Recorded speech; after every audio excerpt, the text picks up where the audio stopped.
We're Hey, live, pal. welcome. We're live. We're live. For the first time, um, we're bringing Exit Zero to YouTube and Twitch, and it's the first time you and I have actually done this whole video thing. Yes. Welcome to the Mike Hardigan YouTube channel and twitch.tv/scribbling Mike. My name's Jarrod. You know Mike, writer, artist, Somewhat, yeah. somewhat. Apparently, yeah, So, yeah, yeah. we don't want to, give away anything. What are the current projects that you have worked on that you can promote and plug?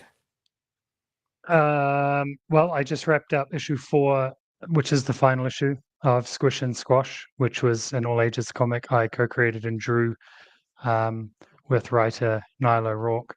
That was good. That was super fun. It was a fun project, and now it's all done.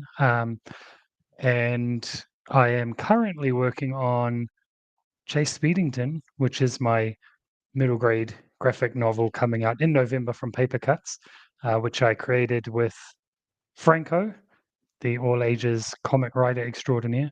Um, and he's writing it. I'm drawing it, and it's super fun. I'm really enjoying doing these pages, and I'm in a rare instance actually liking what I'm outputting uh, on the um on the iPad. So that's going to be really fun. And I've got my unannounced book project, which it's all wrapped up. Well, see, I was told last night that if anyone directly asks you about it, you don't have to deny it. But I don't think she meant like on a live stream, Right. which is going out to everyone, right? So DM me. Um, but no, it's probably the worst kept secret. If you follow me on social media, it's probably pretty clear what it is. Um, and if you think you know what it is and you Google that thing, you'll probably find out you're right. But announcement to come. And until then, unannounced book it is. So I will be getting on to plotting out book 2 of that unannounced project. So Warren yeah, Ellis used code names on his, but I don't know if you even could use a code name. yeah, I'd have to think of something like that's what Star Wars and everything does, right? When they're filming or so yeah. But yeah, no, it's all go. So I'm coming up to 1 year of being a freelance creator. So it's pretty cool. Your Squish and Squash. You had some Squish and Squash news. I know you mentioned on Franco's stream. Yeah. So all credit to Niall, the writer. He is the epitome of the guy you see in those old movies who goes and knocks down everybody's door to try and get something done, like, and um he did a lot of that, especially on LinkedIn and stuff. And we ended up teaming up with Miklos, who is a executive producer or producer and showrunner for animated stuff. And he worked with us and put together a really cool pitch deck for a Squish and Squash animated show, you know.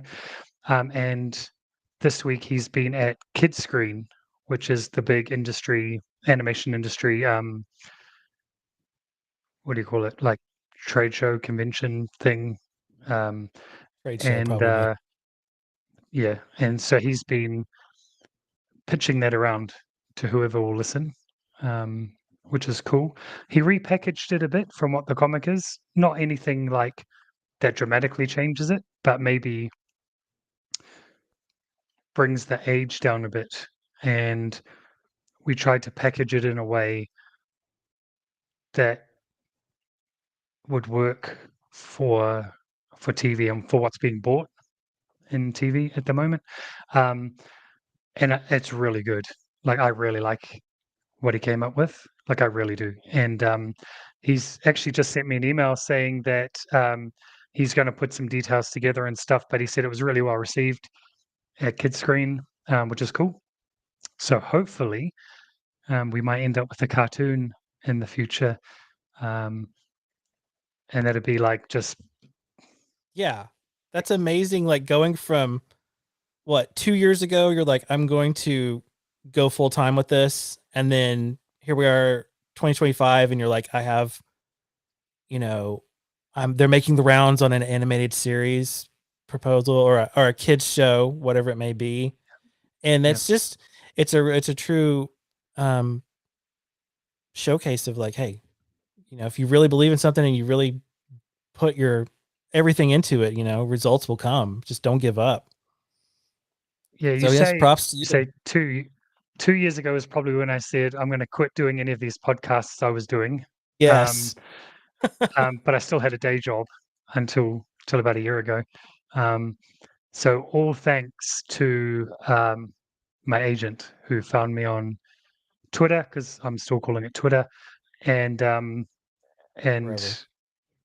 Forever. she saw something in certain things that I'd created, and she really made things happen for me. So to the point where I could quit my day job and do this full time. So it yeah, it's crazy to think that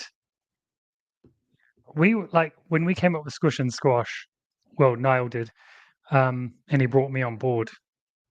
We it, it didn't have a home.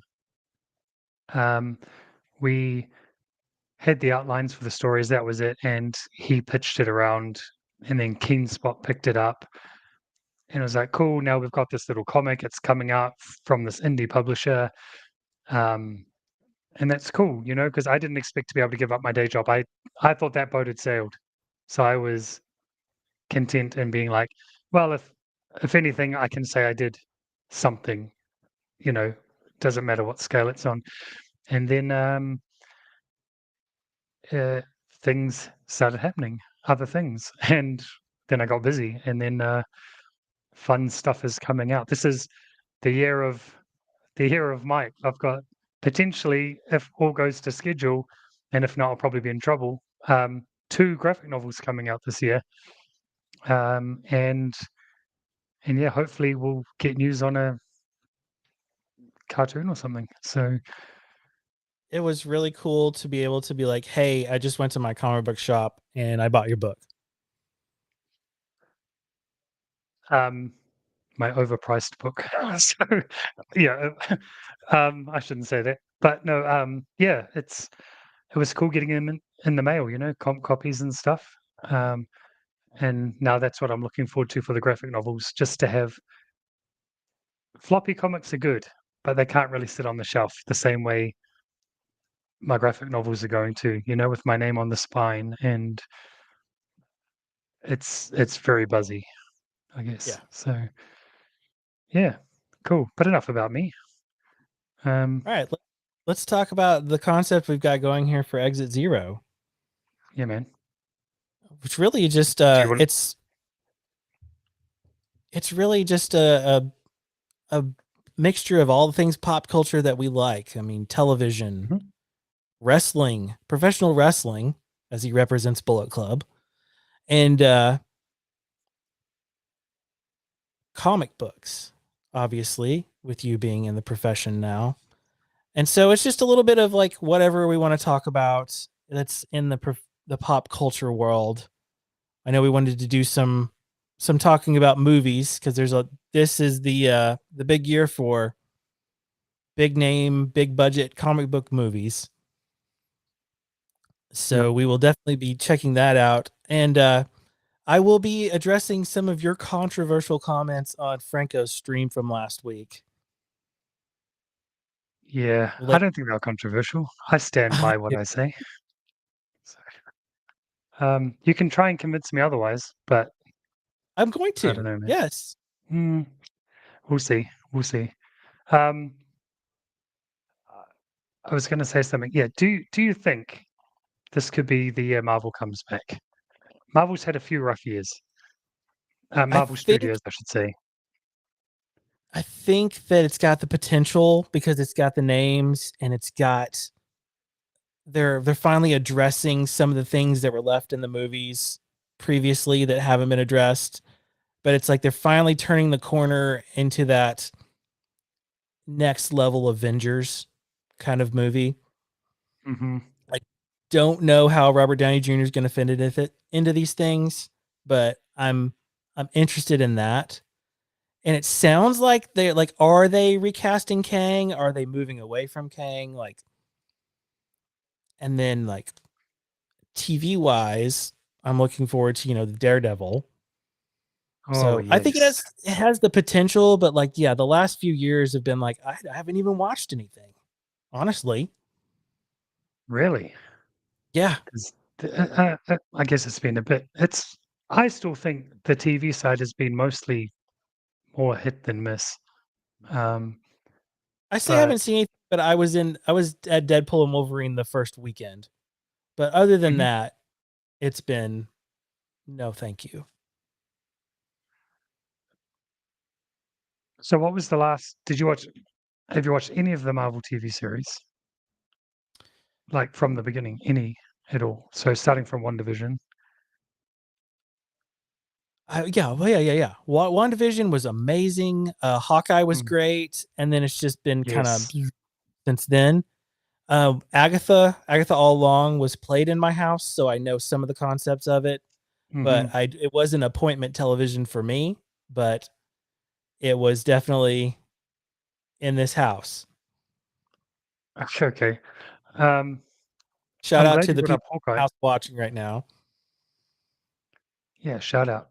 I'm glad you brought up Hawkeye though, because nobody seems to bring that up, and I think that's a top tier Marvel Studios production, man. That was such a fun show. It was, Um, and it would because that was like my introduction to Hawkeye, like my reintroduction. Like I knew who he was, but I'd never mhm, personally been like, I've got to read this Hawkeye book. But they handed me the mhm. Matt Fraction. I heard about the Matt Fraction book that we did for a podcast of mine, and Yep. I say we did. We recorded it, and it was terrible. I just got a text that said Agatha was amazing. Uh, it I didn't was. say it wasn't amazing. I just said it wasn't for me. That's something I've learned in my old age is that something can be great, something can be groundbreaking, but just not do it for me. So if you enjoyed Agatha all along, I'm happy for you. But I personally just didn't want to sit down and watch it. It wasn't One Division, that's for sure. But Yeah, it WandaVision is did, the bar, and the bar was set very high. and unfortunately, from the beginning, so, like straight out of the gate. So it's almost like it's all downhill from here. It wasn't all downhill. That's a bit harsh. As I say, Hawkeye was good. I enjoyed Echo for what it was, but I think a lot of these things I enjoyed because they were setting up other things, if Hmm. that makes sense. Um, and Agatha for me was more like officially like proving the theory I'd been making about clearly they're building to Young Avengers, and Agatha cemented that. Like it was pretty clear already, but that definitely hammered it home. So they, I don't think any of them have no reason to exist. Whether they needed to be a whole show is a, a question. Not Agatha specifically, some of the other ones. Um, but I think the only one I haven't watched really is What If. Um, I I watched the did start the first new. season, Yeah. but I'm trying to think of the last thing I watched before Agatha, and I think it was She-Hulk. Like I Oh yeah, I stuck forgot with about. that. Yeah. I stuck Hmm. with it.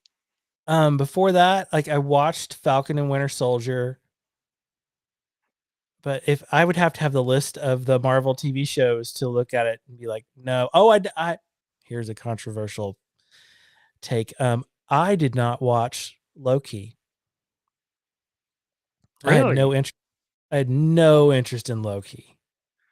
Loki was good, and Loki season two So was I've good. been told. Yeah. That most people say that's the bar. I still say One Division's the bar. Um, Loki was good, and I've only watched the first episode of, I think there's 4 out now, of the new Spider-Man animated show, the Friendly Neighborhood Spider-Man that Mhm. they've just released. Um, but yeah, I don't know. I think movie-wise, this could be the year, man. I mean, Captain America, Thor. I'm just listing Avengers. Captain America, Thunderbolts, and of course, Fantastic Four, um, which we'll get on to soon. It's going And to be then on the other amazing. side, man. What's that? And then said on the other side of it, Superman. Is that this year? Yep, it is. It's around the same time as Fantastic Four. It's either the same weekend or a week apart or something. Um, Gee, so wonder who it's will win Marvel at the versus box DC. office. It's hard to say because people might be a bit burned out or just a bit burned in general on Superman. Um, whereas Fantastic Four, it's been a while. They've never really pulled it off, but Third, the charm. yeah, well, yeah, fifth movie technically, I guess. But it's based on the trailer. It looks like they've figured it out. Are you So counting the '90s movie that they made just to keep the yeah, copyright? yeah.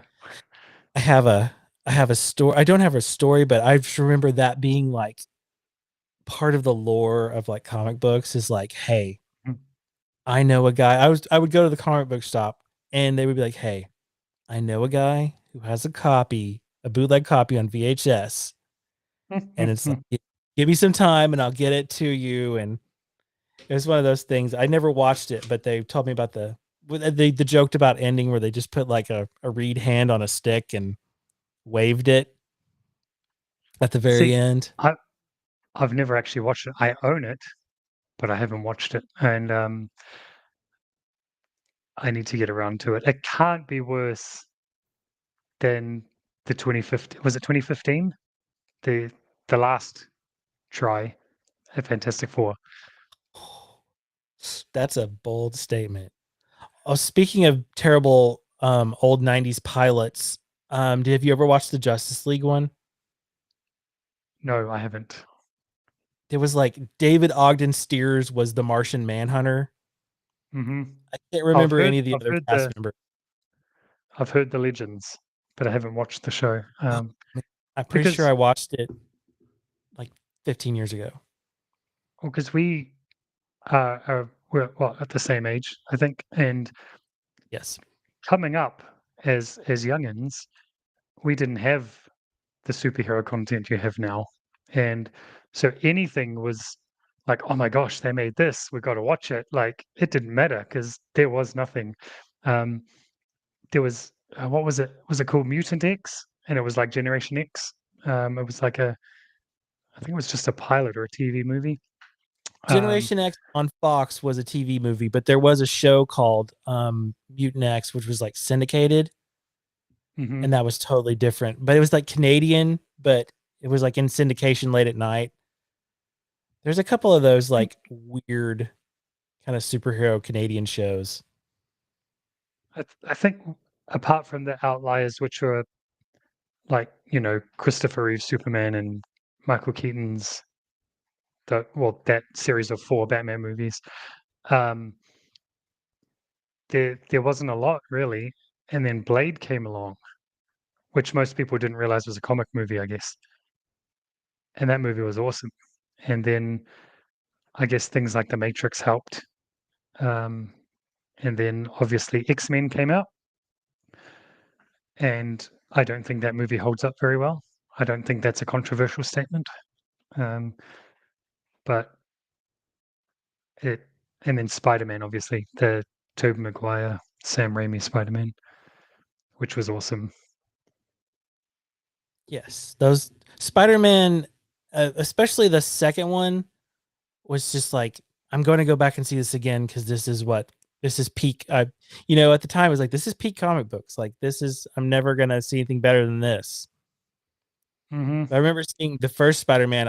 Believe I went and saw it, and then I went and took another person with me because I'm like, you've got to see this. those movies are really good. I'm a Spider-Man fan. I like the Andrew Garfield ones as well. Poor villains aside, I still like those movies. But yeah, those Tobey Maguire ones were really good. So No Way Home was a nice treat as well. Yeah. Um, should we have a look at the Fantastic Four trailer? Maybe. We most certainly should, because I will reveal to you, everyone live, I have not seen it. Well, this should be interesting then. So you'll be watching Jarrod's live reaction. And there's certain things in the trailer that I want to see your live reaction to, which I'm not going to tell you because I don't want to ruin your live reaction. So Right. let me try and figure this technology out. Just give me a sec. Once again, those social media sites are Mike Hardigan, scribblesbymike.com. All right. We don't want to do it full screen, right? We'll do it like this. What do you Okay. reckon? Okay. Let me know if the audio is working. Just give me a thumbs up or something. And here we go for your viewing pleasure. The first teaser trailer for Fantastic Four. Welcome to the Baxter Building. We make a point to do family dinner every week. Sunday at 7, on the dot, no matter what. We're all here. Herbie, how's that sauce coming?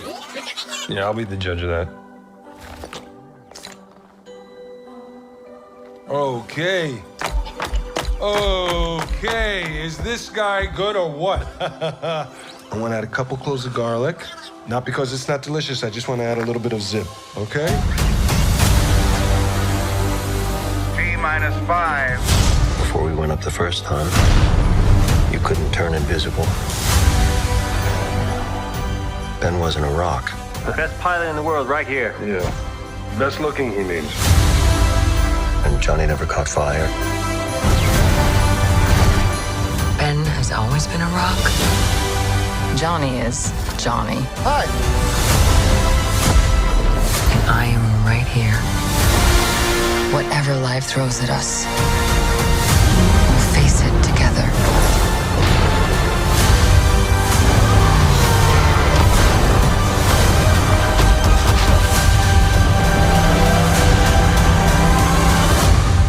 As a family.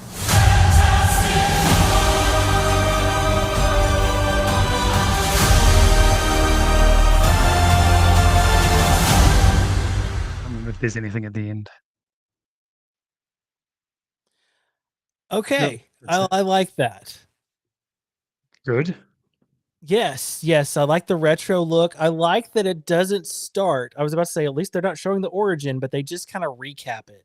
Because I think what does the harm to most comic book movies is like, if we're on our third reiteration, we have to do the origin story again. Whereas you don't have to do that. We all know who Superman is. We've seen enough Fantastic Four movies that we know who the Fantastic Four are. Galactus, I'm all for that. And the John Lithgow appearance was surprising. Okay, yeah, I'm on the same page with you now that I think they might be able to nail it this time. And Cousin, they got Cousin from The Bear to be the Thing. John Lithgow or John Malkovich? John Malkovich. Did I say John Lithgow? Yeah. Yeah. I was like, was he? That would be incredible.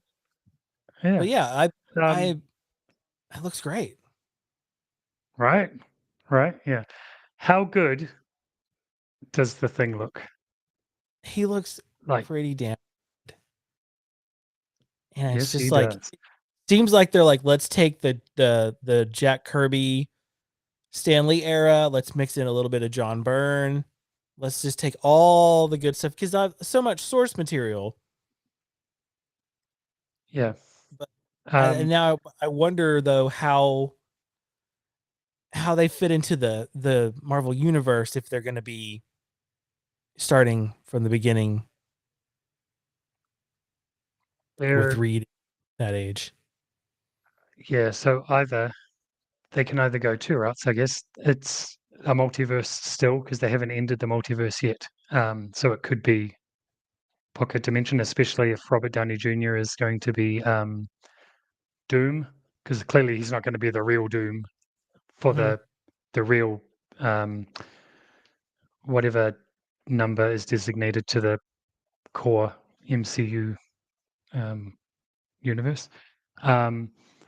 Or it's just starting from back in the day. You're right. They'll probably pluck them as they do the multiverse story because they'll need that particular Reed Richards or something to that effect. Yeah, because obviously in Doctor Strange 2 we had John Krasinski, the as Reed, who I still wish was Reed. Nothing against Pedro Pascal, but like I've said before, he's in everything, man. Like that is total flavor of the month casting. Like he's fine, but of the four of them, that's the one I wasn't as on board with, I guess. But that's probably because I really like John Krasinski, and I was really, really hoping they could pull that off. But I do agree. When I was on Franco's live stream last week, he did bring up the fact that in his mind, the Thing would talk with a really gravelly sort of, rock grinding voice. And now Mhm. rewatching the trailer, I think they do need to do something Because you just hear to, cousin. yeah. I don't know, like deepen it and put a bit of, just grit on it. I don't know what, how to explain it, but you know what I mean. Yeah. But yeah, Galactus popping up straight away, and he's not a cloud this time. He's real Galactus, and that is super cool. You're going big straight out the gate, though.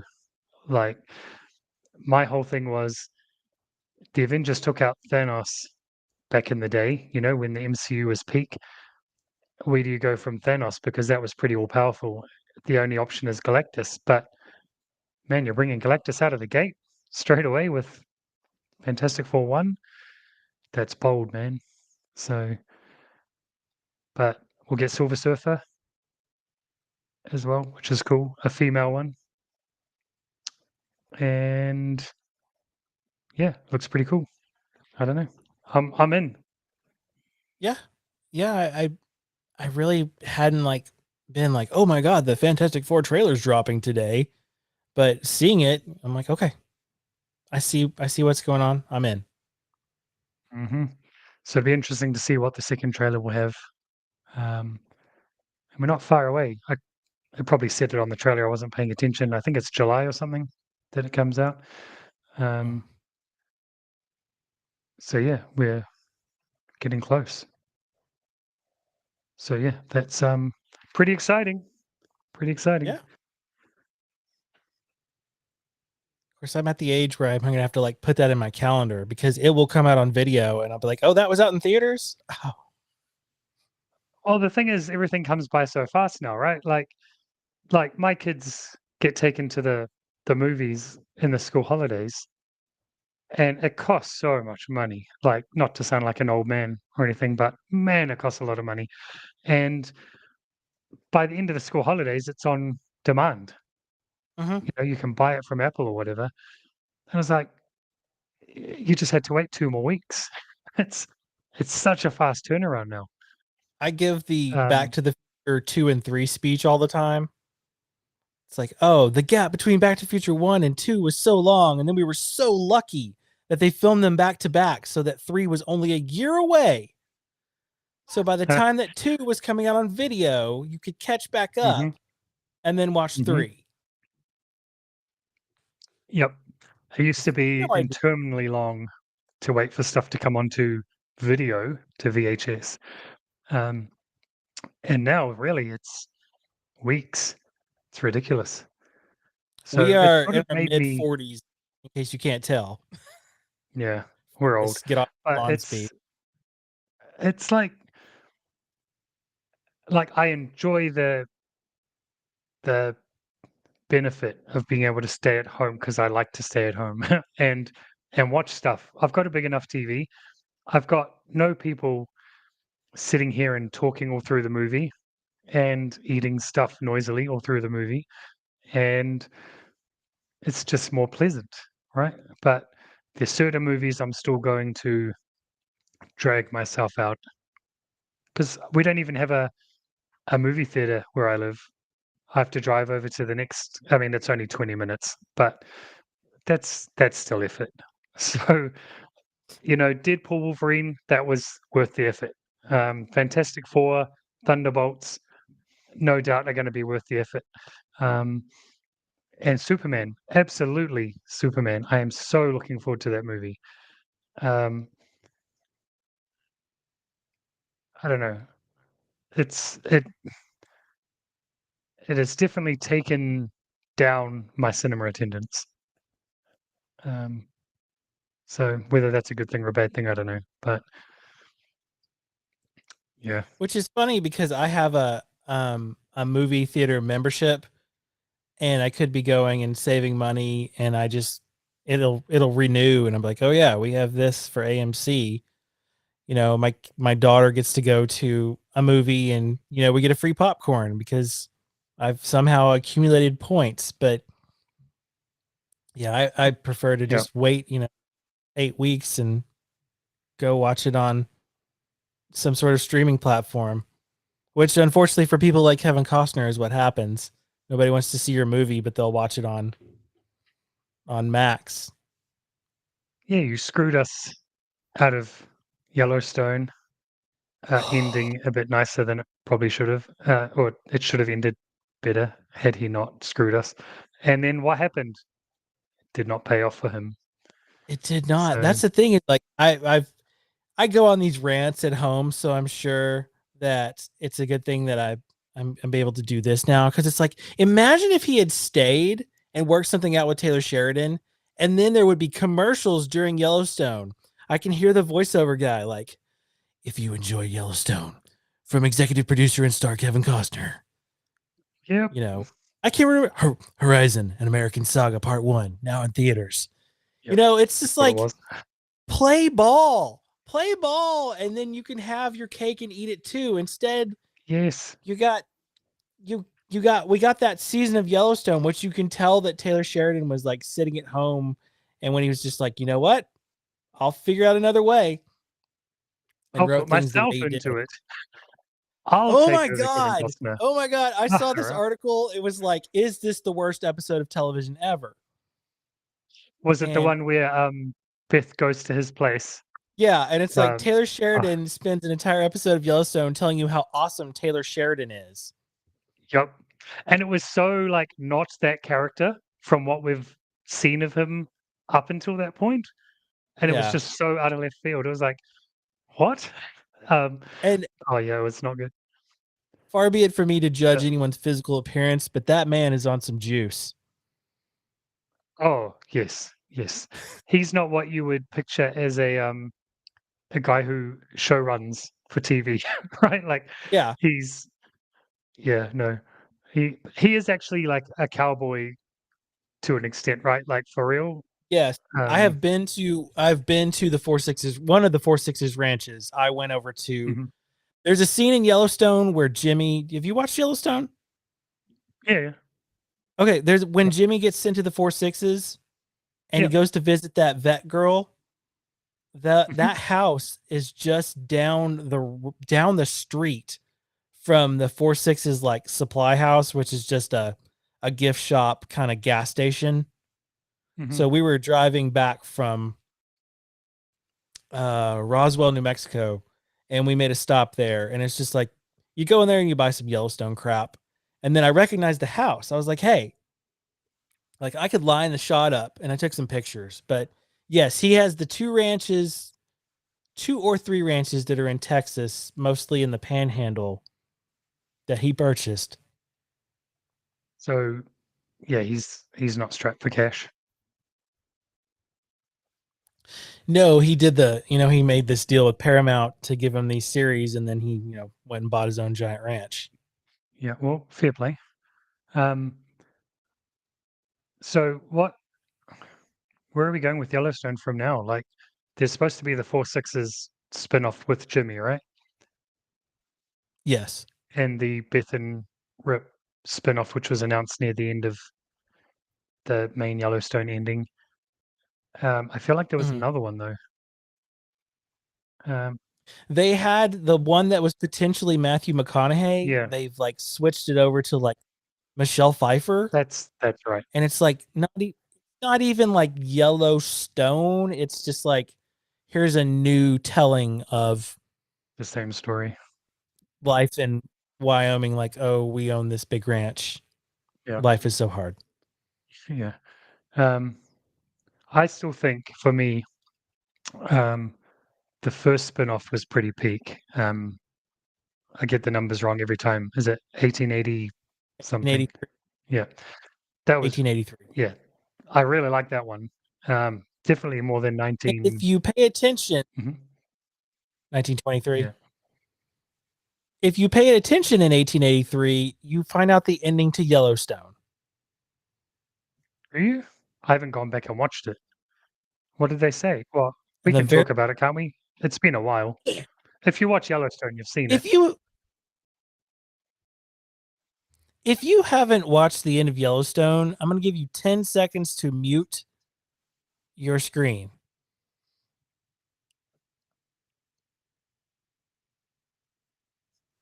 Close enough. Yep. Go. Hold on. Had to hit the cough button there. Okay. At the very end of 1883, when Tim McGraw is like, and this is a spoiler for 1883 as well. At the very end of 1883, when he's looking for a place to bury his daughter, Mhm.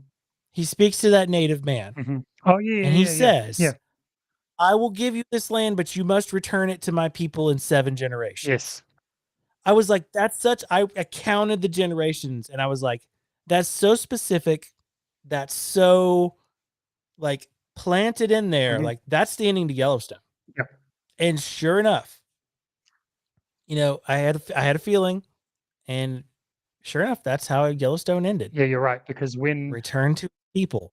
when we got to the final episode of Yellowstone and they've figured out how to save the ranch by handing it over to the First Nation or whatever for $1 or whatever it was. I was like, oh yeah, so $1 an acre. yeah, so that's what they said in 1883. So yeah, I did link it at the time, but when that happened in 1883, I was trying to work out where we're up to in the line of 7, but I couldn't because I don't have the hours in the day to be bothered. 1923 screwed it all up for me because it splintered off, because that's not the direct line anymore, right? It's the brother or something. It's Harrison Ford is the brother Yeah. of Tim McGraw, but those boys from 1883 are the ones he raised as his own. So John Dutton, the first, and then Spencer Dutton are Tim McGraw's sons. And Spencer's the one From who was over in 1883. Africa, right? Yes. Yeah. Okay. So it is still the same direct. Yeah, it's still the same bloodline. It's just that there's no Tim McGraw because he died off screen in Yellowstone in a flashback. But then if Spencer's one under, and that was what, World War One? Mhm. Yeah. So then I still don't think you get to 7 that fast. Unless you count Hold on, I got you. Casey's Tim kid. McGraw, Mm. Tim McGraw, Spencer, John Dutton II, John Dutton III, Casey. Oh wait, And then Casey's kid. and then Casey's kid. Wait, Tim McGraw. Told you. It made sense. Maybe it's Casey's old enough to have a kid. Casey has got Tim a kid. McGraw. You know what I meant. Casey's got Casey's 2 kid. kids. Doesn't he? Don't they have another kid at the end? Tim No, McGraw. they don't. Did they? No, they don't. Right, so it's just the one kid, right? Spencer. John dead in the first. Or John dead in the second. John dead in the third. No one cares enough about this, how much effort you're putting into. Like, not to be It's gonna mean. bug me though. Yeah. Yeah. I know. This is me killing time so you can play another trailer. Oh, okay. Sorry, I didn't. Okay, there was. Yeah, we need secret code words. Yellowstone should be it, I guess. So anytime you say Yellowstone, I just have to queue up the next trailer. So what is the next one we're doing? Do you want to do Thunderbolts? Yeah, let's do Thunderbolts because I barely paid attention during that commercial during the Super Bowl. Okay. Well, because I don't live in America, I didn't pay attention to the Super Bowl and thus waited for the trailers to come on YouTube. Here, let me explain the Super Bowl to you in American in terms that you can. It was like watching someone get exactly what they deserved. Nice. Okay. After it's like, oh my God, you could breathe on Patrick Mahomes and they would throw a penalty. And just to see him get absolutely just destroyed and to see all their plans just fall apart, it was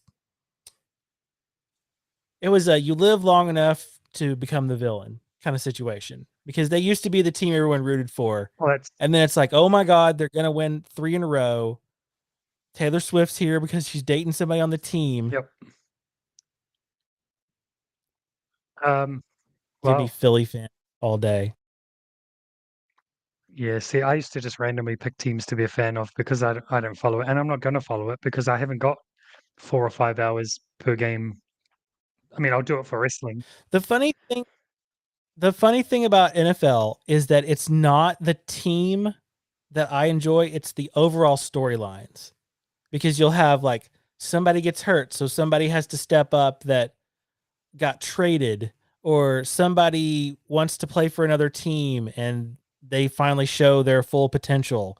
The entire league itself is the story compared to I root only for the Bills or I only root for the Cowboys. Like I feel that's you're not setting yourself true. up for disappointment. I feel that, and this is based on me watching a lot of American TV, but I feel like that can't be true. I feel like if you live in Philly or if you live in New York, you're very, very Oh, yes. focused only on You're your die team, hard. and there's But for me, no room for. who lives in Oklahoma where there is no professional football team, I just found out like, hey, I like to watch the entire story of the NFL. Mhm. And I don't limit myself to I've got to be here to watch this Cowboys game. Because the only good thing that Jerry Jones has done in the last 20 years is that scene in Landman. Which I Recently, need to he's the watch. Cowboys owner. I need to watch that. So that might be the only, because that's a Taylor Sheridan one as well, right? Yeah. Yes. So that's the only Taylor Sheridan one I haven't watched yet, and season 2 of Lioness I haven't watched yet either. Which is the weirdest show because it's such an outlier. Well, that and Mayor of Kingstown, which I absolutely just love. They're completely not related to Yellowstone. But did you watch Lioness? No. No interest. I mean, it's one of those where it's like one day I'm going to be like, hey, you know what? I'm going to give this a chance because that's what happened with Landman. Like I saw a couple of clips and I was like, based on the context of these clips, this doesn't look like a good show. But then I decided to give it a shot because the oil fields is kind of like the land of my people. Mhm. So I can relate to a lot of it. And it's pretty damn good show. Okay, I'll give it a go. Mayor of Kingstown's probably my favorite of the Sheridan shows. I need to watch that. I know you've told me to watch it a few times. You really do. It's really good. It's probably the darkest of all the shows too. But Jeremy Renner's really good. And thankfully he didn't die from that snowplow accident. So we were able to get more seasons. I mean, also, and because he didn't die, that's good enough. But in a selfish way, we got more You must seasons. television. Yeah, it's. I got in trouble because when Chadwick Boseman died, I found out because Brian, who's a mutual friend, texted me and told me.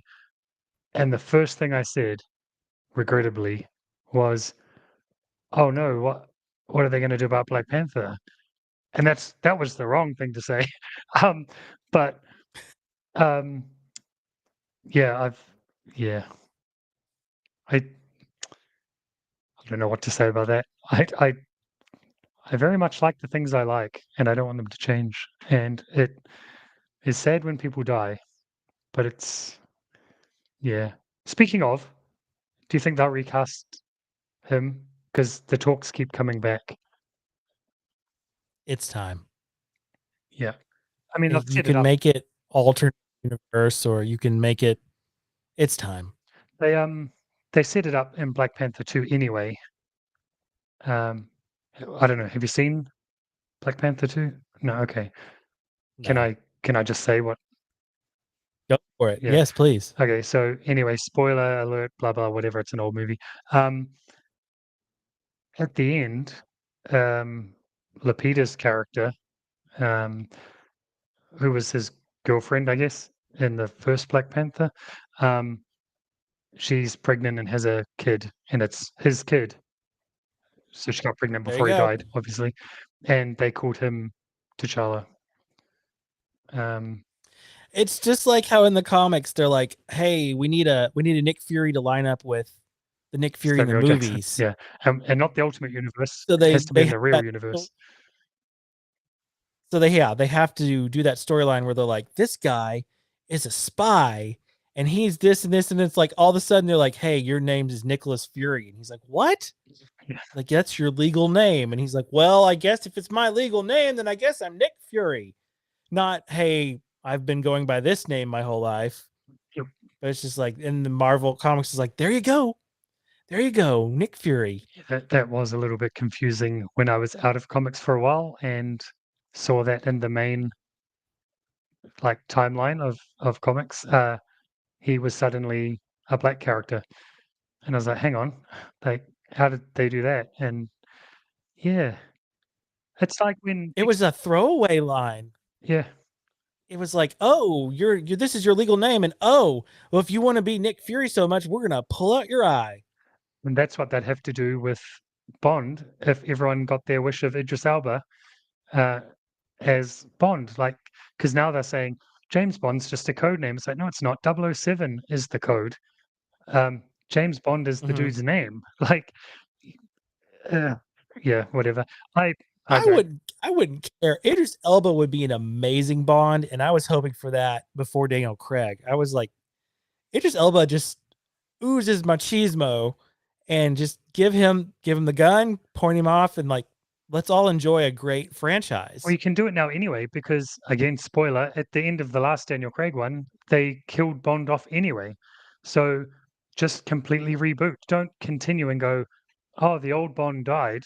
Just that now never existed. No. It's now, this is Bond. And then, They don't do that with the other Bonds. It's just like the guy walks on screen and you're like, that's James Bond. They don't even do the old soap opera thing where like, the part of James Bond will now be played by Idris Elba. Yeah. It's just like, let him do it. Well, yeah, but they've killed him off anyway. So you've got the opening to make it make sense. But I don't know. I just hope that if they do it as a reboot, they do it properly, because that was my whole issue with the Daniel Craig one. It was clearly a reboot, but they brought over some of the actors in the same roles, so it muddied it up. It's like, and we'll go on to Superman, but it's like James Gunn saying Creature Commandos and Superman are the start of the DCU, I guess we're calling it. But Peacemaker season 2 is canon to the DCU. But that means Peacemaker season 1 has to be canon because it's season 2 of that. But that means that Suicide Squad has to be canon because Peacemaker spun out of that. But that means the first Suicide Squad has to be canon because Harley came from that. So what? This is the point where Austin Powers goes, "Oh no, I've gone cross-eyed," and you just enjoy the movies and the shows. Yeah. And we're not like, actually, this is canon. No, we're not going to be that sort of show. I hope.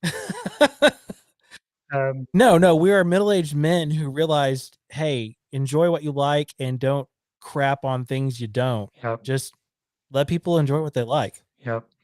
It's the old, was it Grant Morrison who said, who cares about, no one inflates the tires of the Batmobile, no one fills up the gas in the Batmobile because it's a comic. Just get on with it. You know, Yeah. I'm paraphrasing very heavily. Anyway, should we watch the Thunderbolts trailer? Yes. Yeah. Okay. So this is trailer 2, I guess. It's the Super Bowl one. I think trailer 1 was probably the more fun one. Definitely got me hooked, but we'll watch this one. Let me just get the technology again. Hang on a minute.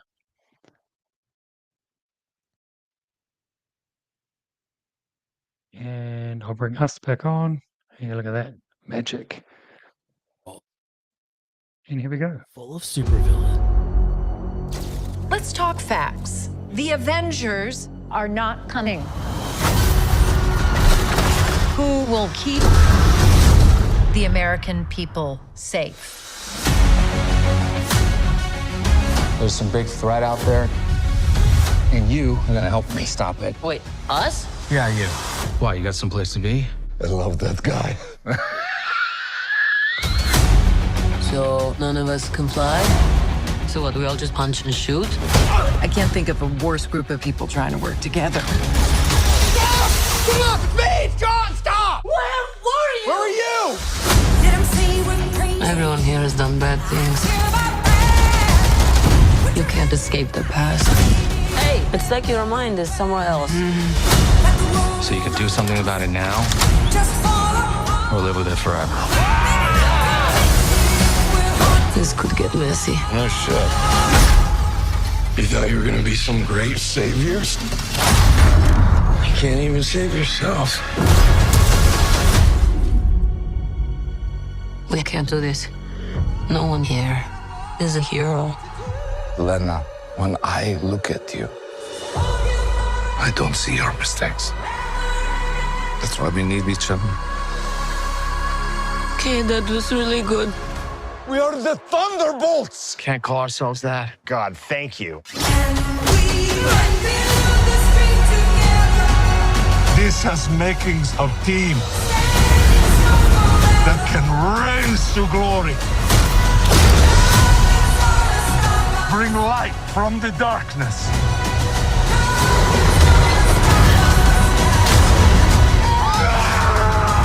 This team can be the heroes on the Wheaties box. With a little giddy toy.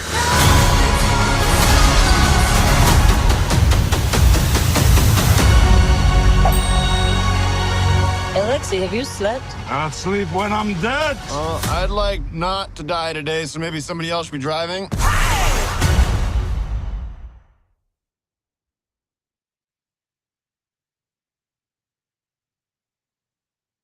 So, hit me. I like Wyatt Russell, Mm-hmm. and he seems to always be having fun in his roles. This is not something I'm going to go to the theater for. Really? This is a wait for Disney Plus release. Yeah, Wow. yeah. See, I'm the opposite. It just seems like it's like, let's first of all, why are they the Thunderbolts? Why are they not And why allowed to couldn't be they be called the something that- Thunderbolts?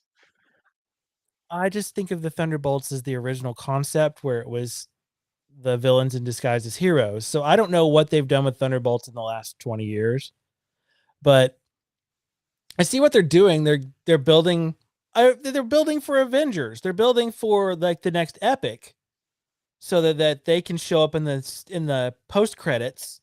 Like, does somebody need some help? It's like, by God, it's the Thunderbolts. I don't know why I went into Jim Ross, but it's just, He's broken in if half. this was on Disney Plus, I would watch it the first week. But if it's in the theater, I'm just not there for it. I will watch it eventually, but I'm not. I think they've given it a very strong Guardians of the Galaxy, we need to fill this hole vibe, which I'm not opposed to exactly. David Harbour is clearly going to be I don't know, the Drax almost of the piece. Seems like it.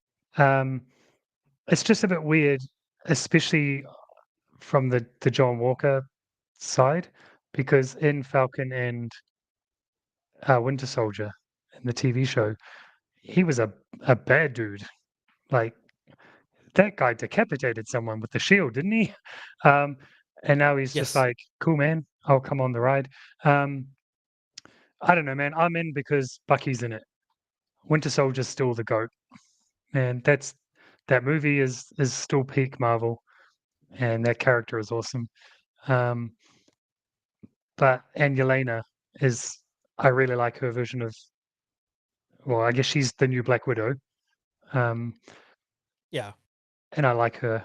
I'm in, man. I'm in. But I can see why certain people who I'm not going to name, but are right dead center in what I'm thinking is I'm not going to go and see it, and it's not going to appeal to certain people. You know who you are. It's I don't know. I think it looks pretty fun, man. Like Fun, but you just said the cinema is expensive. yeah. But I'd go for this Is because this I you like. gonna roll in with your buddies? It's got the vibe. I usually go by myself. Let's be honest. Luckily, my wife was a fan of Hugh Jackman and Ryan Reynolds, and she was willing to go and see Deadpool. Let me just find. Let me find the Superman one. I'm gonna go ahead and say up front, I'm gonna enjoy Superman, and I'm looking forward to it. Oh yeah, it's going to be awesome. I don't know what their Twitter is. Hang on. Just go to James Gunn.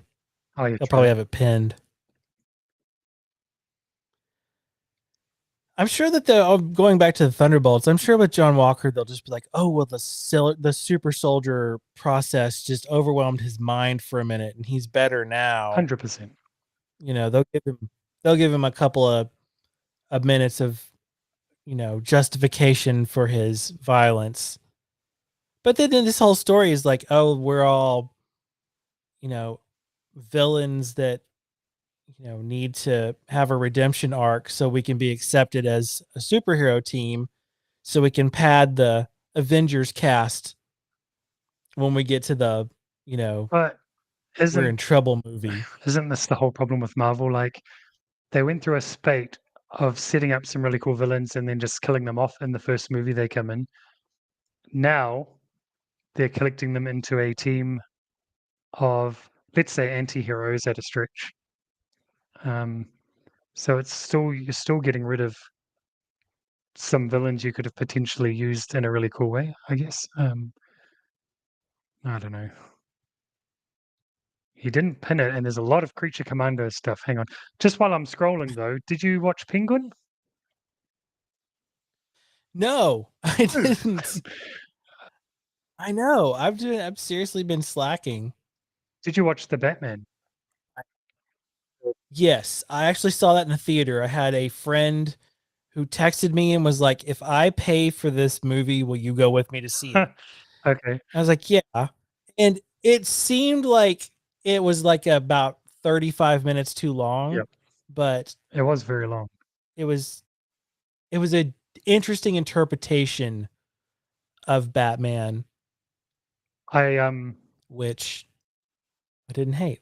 I really liked it. I didn't like emo Bruce Wayne.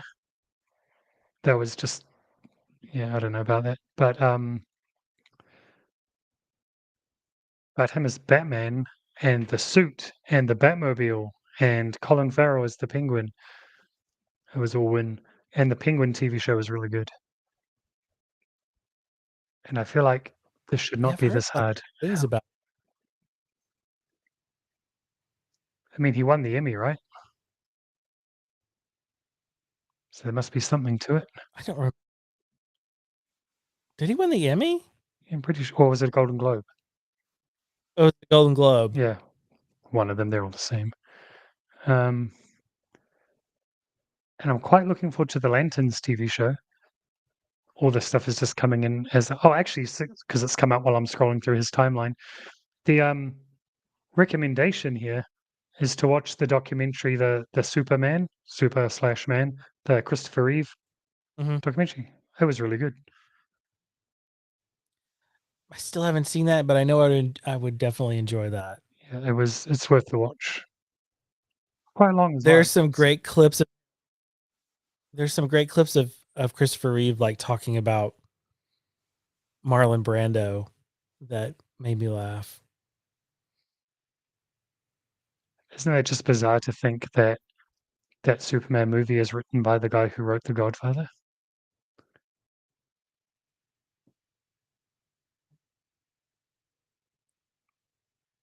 I was not supposed to end our conversation. It was just a thought that popped into my head. Oh my gosh, how is it? I can look it up on YouTube. How is James Gunn not? Yeah, I'm gonna say your channel info a couple of times while you're searching to check out Mike's art. Scribblesbymike.com.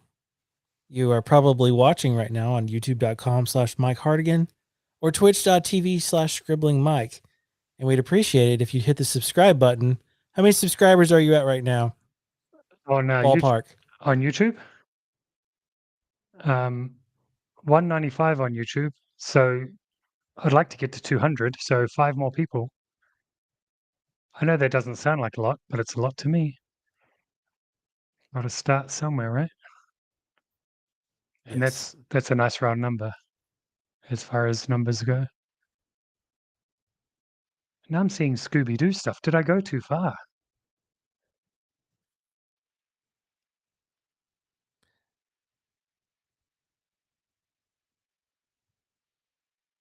I'm going to try something else. Hang on a minute.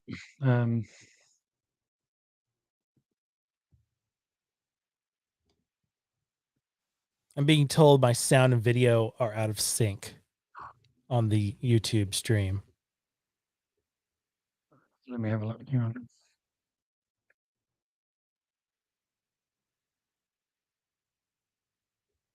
Wait, there's a trailer too. I don't know. Should I just load it up from YouTube and ads be damned? Might be our only option. At this, yeah, why not?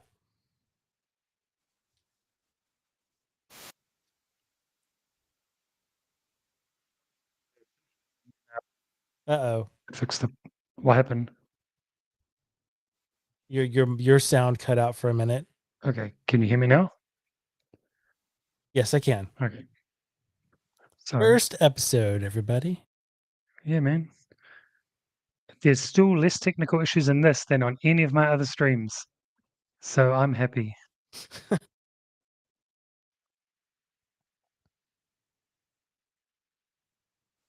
I'm just going to prep everybody for your controversial statement while you're looking. What was my So while Mike was on Franco's stream, he mentioned that he did not like Curb Your Enthusiasm. And I just don't understand why you don't like Larry David. I love and Seinfeld. it's the whole point of it. So it's not like the whole point of it is what? That it's cringe. that he's supposed to be. It's not cringe if you know that he's going to get in a situation. No, that's the best part. Have you seen? Okay, I'm going to name 2 episodes. Have you seen the Palestinian chicken episode? It rings a Have bell. you seen the Maybe. MAGA hat? No. Have you seen the MAGA hat episode? No. It's just like he gets to the point in a certain point where it's like he's so curmudgeonly about things that you just look forward to watching him put himself into these situations. No, you don't. No? That's my point. Like it. Maybe it's just the first couple of like. What have you watched? The few episodes of the first season, probably. First season, yeah. The first season was like, yeah, it's like to kind of make him kind of creepy. You got to get like it's like you said, like you got to get through the first season of The Office And of the Parks and first Rec. season of Parks and Rec. Yeah. And that's the thing. There's not a lot of continuity to it. Watch the Palestinian chicken episode or watch the MAGA hat episode and then get back to me. Okay. Because. But now in my mind, I want to stay right. And so I feel like I can't admit to you, even if I do change my mind, that you changed my mind. You know? It's okay. I'm giving you, I see an opportunity for you to enjoy some prime comedy. There's this one part where he towards the last season, something happens and this kid does something to him, and the mom's like, "This is a teaching lesson. He needs to know he did something wrong." And he's like, "May I tell him something?" And he leans down and he's like, "I'm 74 years old and I've never learned a lesson in my entire life." And then he just walks away. That's good. Okay. So go on. Flick me a message so I remember what the 2 episodes are, and I will. Okay. I will hunt them out. I will If watch you've them. seen the GIF of him going, like the indecisive face, that's from the end of the Palestinian chicken episode. Okay, how about this? I will watch them both before episode 2 of this show, and we can discuss it next week on the show. Yeah? I love it. All right. So before we go on to Superman, I was going to ask you, so I got Netflix recently because of WWE, and yes, I've been watching some other TV shows. So I found a show called The Cage, or La Cage, because it's French, and I watched the dub version because I'm usually working while I watch stuff. It's dubbed really bad. It sounds like a really bad anime dub. But have you heard of that show, The Cage? No. It's an MMA show. George St. Pierre and John Jones are both in it. John Jones, that might have been a spoiler. It doesn't matter. But George St. Pierre is in it as well. So basically it's Rocky. It's about this French dude who's like been an amateur, can't quite break through to the next level, to that pro level, and gets the opportunity when the champion from whatever promotion it is comes in and for a spar, and nobody wants to spar with him because he's dangerous, and this kid's like, "I'll do it," and knocks him out in the sparring session, and so then it sort of just ramps up from there. So it's very Rocky-esque, but it was not bad. Like it is very Rocky or very Creed, maybe, I don't know. But yeah, it's only 5 episodes, I think, and they probably don't need a season 2. So look, Dippy T said he learned a lesson yesterday, and that's obviously going back to your Curb Your Enthusiasm, which Jarrod is trying to make me learn a lesson in what he says is good comedy, where I can just go and watch 9 seasons of Seinfeld. Yes, but it's Seasons, when you again, the first realize season that wasn't good. George, Yeah. Larry is George. Yeah, but I feel like George isn't even as bad as Larry in Curb Your Enthusiasm. Well, it's like wrestling. You take something and turn it to 11 and just let it go. Yeah. Okay. All right. I've got a week. All right, let's watch some Superman. All right, here we go. You got something in you that this world needs. Some will follow you, Superman. but others won't. A superhero without limits for those he saves. An old-fashioned superhero? I want you to bring him to me. You decide how this ends. With us or against us. I want to know something.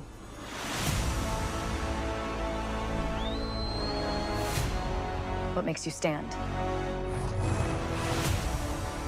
You're not from here. but you showed me more humanity that I saw in this world. I was taught that it doesn't cost to do good. They just need to see it. I will make sure they look up to the sky and see hope.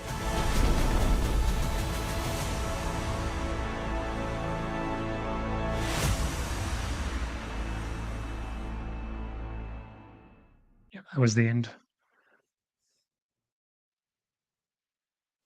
How great is that? Right. That's right. I've made some bad calls How in my life in terms of things I've said are good. In my old podcast, I swore black and blue that Wonder Woman 2 was a good movie. Yeah. This looks pretty peak, man. That is Lex Luthor right there. Yeah. Gosh. And to not to nerd out, but how comics accurate and great does Mr. Terrific look? I never liked the look of Mr. Terrific anyway. Like he pretty much looked the same in was it Arrow? One of those CW shows he was in. But casting Rachel Brosnahan, Dude, I knew she had that the minute they announced her as one of the people who auditioned. I was like, she's Lois Lane. If you watch Miss Maisel, yep. That's Lois Lane. When she was top 2, I was That's like, the perfect attitude. When she was top 2, I was her. like, if they don't pick her, this movie is just they've gone the wrong way. That's perfect. Yeah, man, that looks really good. Did you hear that Jason Momoa has been cast as Lobo in Supergirl? Yes. So, I mean, that's what he should have been in the first place. Right? He should always have been Lobo. But I guess that's a way to cut off your ties to the Snyderverse. Yeah, I mean, let's let James Gunn cook, as the kids would say. Like, I love that there's other heroes in this. Like, we're not just going to be like, Superman is the first superhero. This is his origin. It's like, no, here's what's going on in the DC universe. Give me a bowl haircut Guy Gardner. Like, give me spin-offs. Give me all the opportunities for new characters to come in. Nathan Fillion do it as Guy Gardner was a rather joyous moment when that was announced. Personally, that dude needed. Well, he didn't need it, as in his career is bad. I felt like it was time for him to be something more than he was in Suicide Squad. I guess is what I'm saying. Yes. Though I enjoy his television program, The Rookie. It is on my list to watch. I still haven't watched it. It's one of the rare shows that I actually watch, and they've had some funny moments that are fun too. There's this music gag that has happened a few times called Daddy Cop, and it's just this catchy song that gets stuck in your head, and it's just like, I try the best I can to watch that regularly. But yes, let's let him have something besides a TV show, and let's give him a role, something fun. I love it. I assume he's going to pop up in the Lanterns TV show as well, because it seems like that would be a waste otherwise, unless they kill him off or something. Speaking of TV, have you caught any of the remake of ER that is not a remake of ER? It's The Pit. No, The Pit, it's on my list. I see it on that home screen all the time, and we had a discussion about it just the other day, and I like the concept of it, and I'm definitely going to watch it in the next couple of weeks. Good. It's well worth it. I talk about it on my streams all the time because I'm a big fan. It's only like 5 or 6 episodes in. There's another one tonight. But it's clearly an ER remake. That's not in question. Just don't say it in court. Yeah. But Noah Weil, his character, Dr. Robbie, is a very good character. One that you really want to watch. and yeah, the format, the 24 format, this is in real time format. Although 12 hours in this case is super cool. Great show, and even better, Cobra Kai. The last 5 episodes dropped last night. So, Dude, I'm so far behind on Cobra Kai. I've been It's one of those things where it's like it needs to be immediately in front of me or I will forget. Yeah. It's like ADD. It's like I almost need a refresher because there's a couple of years between seasons, and then when I think about it, I'll watch it in a week and a half. Yeah, but you're in a good position though, because season whatever this is, 5, 6, whatever the final season, it's been split into 3, and now this is the 3rd batch, so the final 5. So you're in a better position because you can just watch it all the way through. Yeah, it's really interesting. I'm still holding out for Hilary Swank. She seems to be the only one missing. They've got pretty much everyone back, and I know technically, I mean, no, she is related because isn't Mr. Miyagi in her movie? I don't know. I can't remember. I believe, yeah. So she's the only one, man.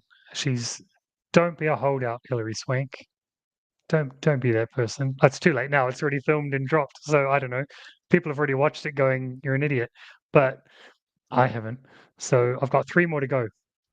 But man, I've really enjoyed the show. It was a cool idea. I didn't think would take off as much as it did. Props to Netflix for bringing it back because that was a YouTube show. It was, season 1 was, yeah. And yeah, Send it to the internet. Great phrase.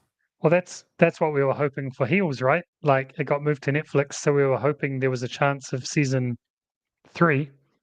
But now Suits LA is coming out with old Green Arrow, so I don't know if we're going to get. I think that there is enough love for the show that it's one of those where everybody is in. It's just a matter of finding the time. And I did a podcast. If you want to go out there and look for the Duffy Dome, I did episode by episode with my special lady, and we did like the second season. I talked to Stars PR, and I got the second season like 3 weeks before it got released. So we were watching stuff beforehand to kind of get an idea, and then we'd go record, and then we would watch it in real time with everybody. And yes, I would love for them to come back with the 3rd season because the way they left it was just That was a lot. horrible way to end it. My gosh, that was not fair at all. Fingers crossed. So that's a great segue topic. We can go to from Heels, a show about wrestling, to the actual world of wrestling. Well, before we segue completely, do you not think that because Netflix paid all that money for WWE, it's like $5 billion or something, and it seems to be doing really well on Netflix, that they wouldn't want to make Heels season 3, which they now own, like a synergy thing? They have a right to it. Yes, you would think that would be a day one thing, and that's what I was kind of hoping for. Was like, if you're into this, check out this. By the way, CM Punk is in it. Plus, they name drop WWE. By the way, in Heels. Yeah. So. And The Rock. They name drop The Rock. Yep. So it's there's. I don't know if they just. I don't know if they're waiting for things. I don't know if they just didn't do the best numbers when it went to Netflix or what. But it was like, I feel like everybody was. I feel like it's the timing thing probably, because when they announced they were bringing it over to Netflix, it was sort of the same time probably that Suits LA was in production. So obviously Mel was probably tied up, but Can't you do something in between seasons? I don't know. They're only like 10 episode shows. It's not like they're doing 22 episodes a year or anything. I feel like they could do it in, during the hiatus. I know that Alexander Ludwig has a show out He that was he's doing been Vikings, promoting, wasn't he? but he in the beginning, but Yeah. now he's got something on like MGM or something. Okay. But it's something that I think that if the opportunity was given to them, they're all in. And then there is that potential for Punk to come back on the show, which ties in well with Netflix. Plus, you've got all the free advertising because you just plug it on WWE. At least on Raw. Hey, did you see Jordan Grace show up at the Rumble? By the way, she's in this show. Hey, Nick Aldis, the GM, he's in this show. Like, they're in the background, but they're there. Like, you've got all the reason in the world to promote it. But I don't know. So here's a question I kept meaning to ask you offline, and I just kept forgetting. Do you think we're going to see Nick Aldis wrestle in WWE?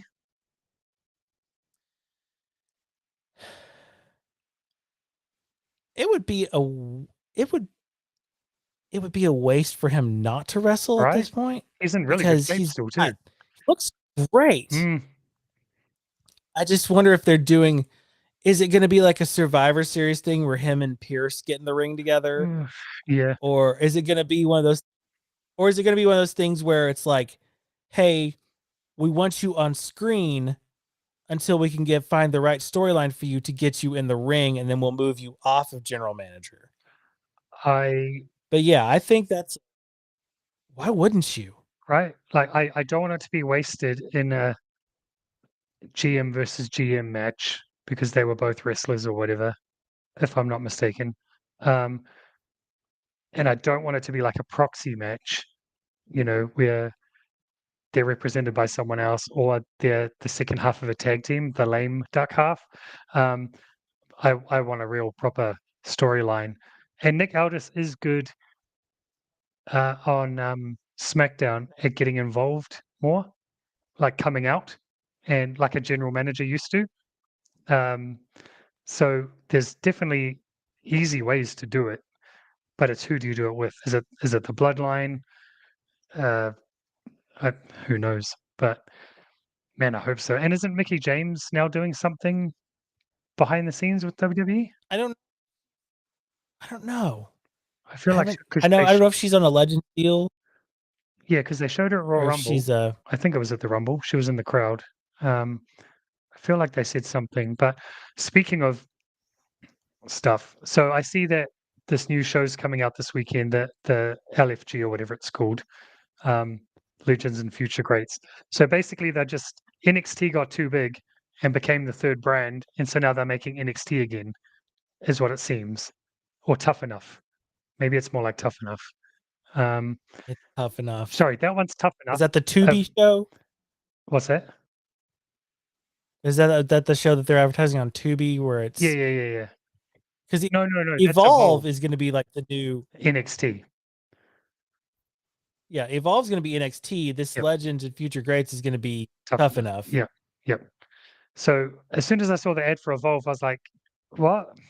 That's just NXT." Like, so now we're going to see the really, really green people on, and then the people they bring over from like AEW and TNA.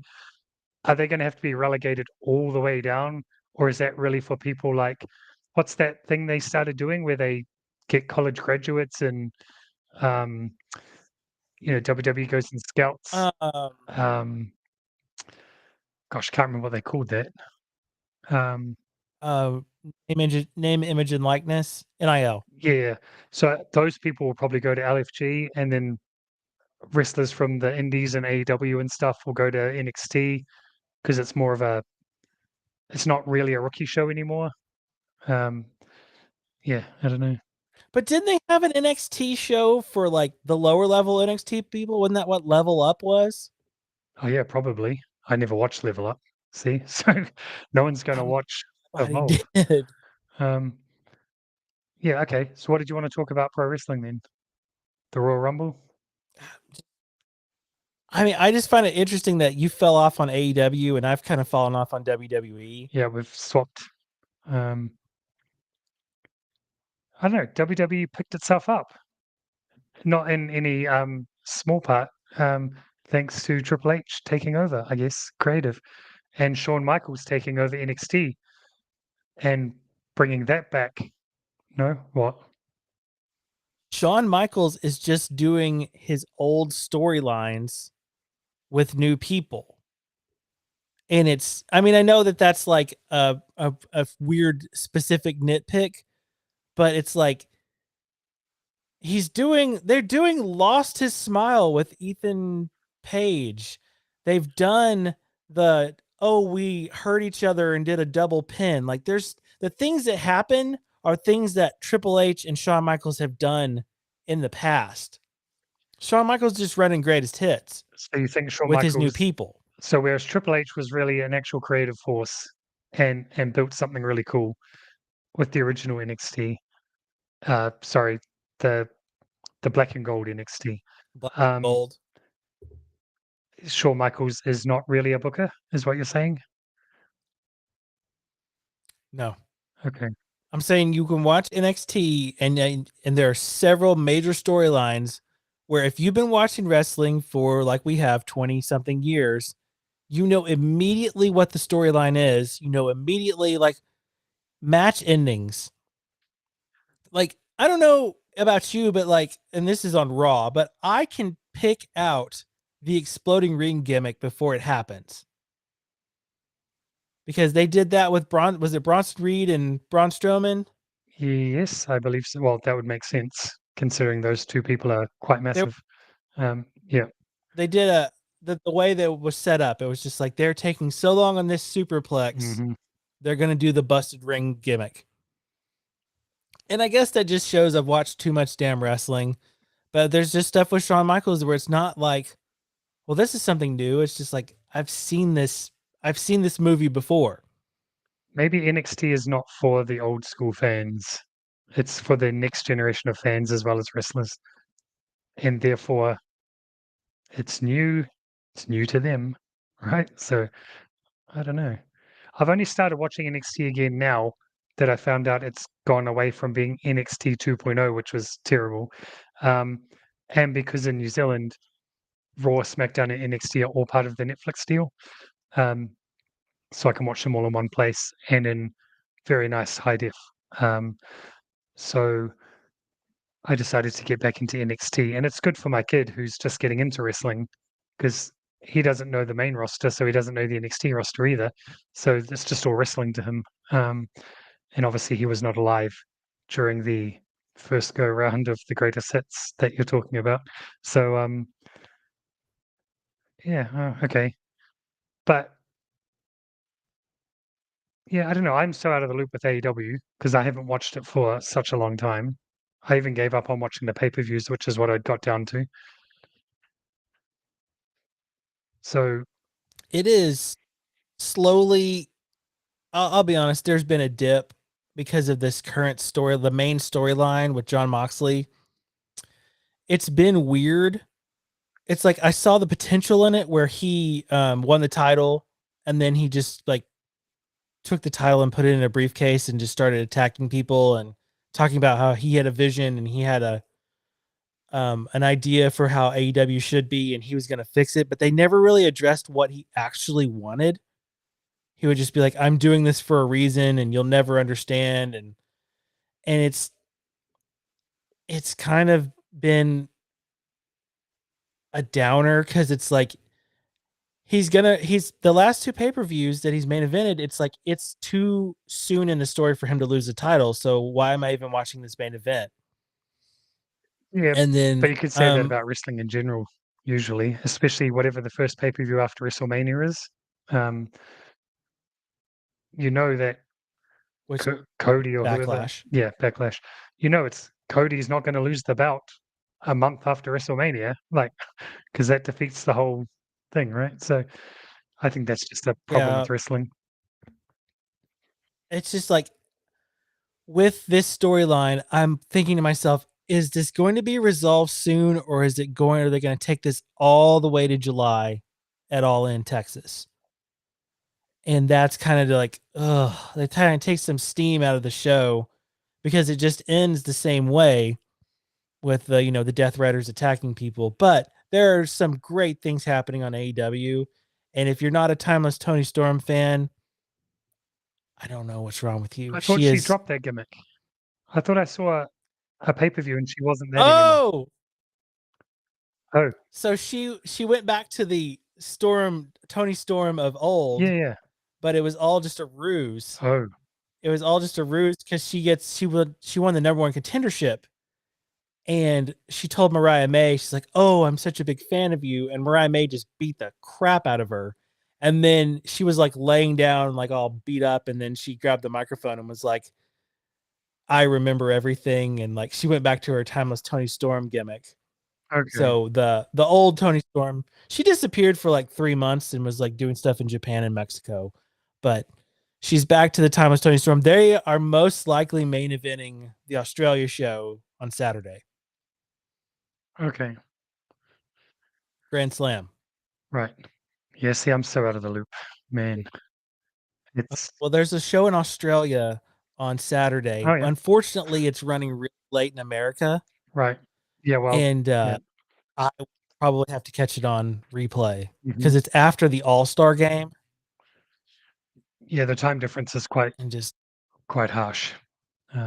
Although we're doing it. I'm not in Australia, but I'm close enough. So close enough. Australia adjacent. Well, it's like when there's a Japan show or a Saudi show in WWE, right? It's on here in New Zealand. It's already been on before I wake up. So yeah, I don't know. I don't know what my point was. They've done some. There was one time they were doing a UFC in like Hong Kong, I think. And I just happened to wake up at like 4 a.m. and I was like, well, I guess I could just go check out what's on. And I flipped on the TV and it was the main event. And I was like, oh, cool. I watched the main event and went back to bed. Luckily, it was a heavyweight fight, so it ended in 2 rounds. Yeah, I was going to say, it would be like, oh, it's first round knockout. Oh, well. But I know that now it's not like forcing people in other countries to, to wait till 2 a.m. for a show to start or stuff like. I know they've done that for UFC, where it's like you can have a pay-per-view, but we're going to start it at 2 a.m. or whatever. Wow, WWE will never do that. Yeah. So what do you think of the Royal Rumble then? I was expecting John Cena to win. So when Jey Uso won, kind of was like, huh? Mm-hmm. And then I like the second he won, I was trying to imagine what the booking was. Oh yeah, I will say that the Bloodline story has done a really good job of establishing both Usos as individuals. More so one than the other. Well, I just remember that at the very beginning of this, Roman was like talking to Jay, and he was like, he might have been talking to Jimmy, I don't remember, but he pointed out that it's like, if you join me, people will know your name and they won't ask which one are you. Yeah, that's right. And then didn't he say something recently? Maybe it was after the no. He said something recently to that effect again to Jay, like, yeah, people know who you are now. Or somebody said it to him. Like maybe was it Gunther? Like, at least now I can tell you apart or something. I don't know. Whatever. But anyway, yeah, because I was watching that with my 6-year-old and I totally called the top 5, final 5. So I was like, see, man, I know what I'm talking about. I'm flexing to my 6-year-old. Like, I know this stuff, man. And when it got to the final 2, I was like, John Cena's going to win it. And then he got thrown over the top rope and I was like, what? So they ruined my flex. But the Charlotte Flair one was annoyingly obvious and was ridiculous and should not have happened. God. When are they going to learn? When are they going to learn that we don't want to root for her? Well, And that just- was made evident the next night on Raw or whatever it was, when she came out and she was clearly trying to come back as a face, and she got Dominic Mysterio booed out of the building, and so she just decided on the fly to try and turn heel again. What were they thinking when all those vignettes are like, I'm so rich, I'm so good, I'm so great? Why would people eat that up? That feels like such a heel thing to do. Yeah. It's like, oh, I'm so rich, I'm so great, but I got hurt. Yeah. So feel bad for me. I'm going to be a completely unlikable person, but you're going to be excited that I'm coming back, and you're going to cheer for me to come back. It's like, no. Also, I wouldn't anyway, because I'm just over it. I'm over the whole Charlotte Flair thing. I just don't get it. Like, what? Why does she get to come straight back into the top spot? Like, I don't know. I guess it happens with Becky Lynch as well. Bailey's the one who sort of gets screwed the most out of those four. I mean, Sasha Banks is gone. Bailey does all the work too. Yeah, that's right. She doesn't like. She just put over Cora Jade in NXT this week. Spoiler. You know, which was obvious. She had to put her over because she's going into Elimination Chamber or whatever, right? So, Bailey is. So it didn't matter if she lost on NXT. But I don't know if you watch NXT or not, and if you are watching us, and I'm spoiling stuff, sorry, but like I'm only just getting back into NXT, right? Mainly because I wanted to go and check out Vaca and Julia, and so Bailey and Cora Jade have this fight to see who's going to be going into this title match, this triple threat with Roxy and Julia, I guess, and Bailey loses, so Cora Jade's going in. Then Roxy comes in, and then stuff happens because it's wrestling, and then the Rock's daughter comes out, and she's like, "Oh, it's just going to be a fatal four at the pay-per-view," and I'm like, "So what was the point of this match? Like, the whole point was to see who's going to be the third person, and you're just like, you can both be in it." It's like, what? So maybe that goes back to the Shawn Michaels thing. But do we also know why The Rock's daughter became a GM? Did she just not want to be a wrestler in the end? I think if I was going to guess, I would say The Rock didn't want to be a wrestler. Daddy got on the board of directors, and she probably wasn't cutting it in ring training, but they can't cut her. So what's the best thing to do? Give her that GM spot. Maybe she can at least develop an on-screen persona, because she was kind of wooden in the beginning. I don't know how good she is now. I feel like she's not great. I mean, she's no William Regal. They again set the bar too high. With their GMs in the past. Yeah, she's not great. So no Teddy Long. She's not The Rock, that's for sure. The apple fell far from that tree. Yeah, I don't know. We'll see. But anyway, NXT is sort of just something I can watch because it's there now, and I can watch it live because I work from home. I can have it on in the background. But yeah, I don't know. I'm enjoying WWE. I want to see what's going to happen with the bloodline, the two bloodlines, because they haven't. Roman won his tribal chiefdom back.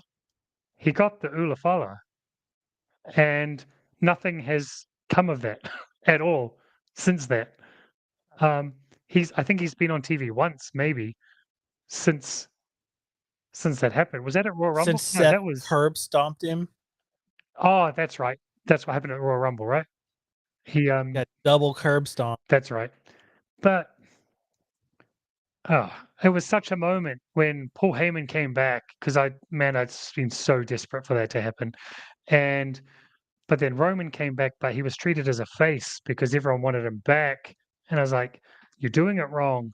And then now he's got the sympathy because you sort of heel turned Seth Rollins, who was sort of a heel because he was in a thing with CM Punk, who can't be a heel at the moment.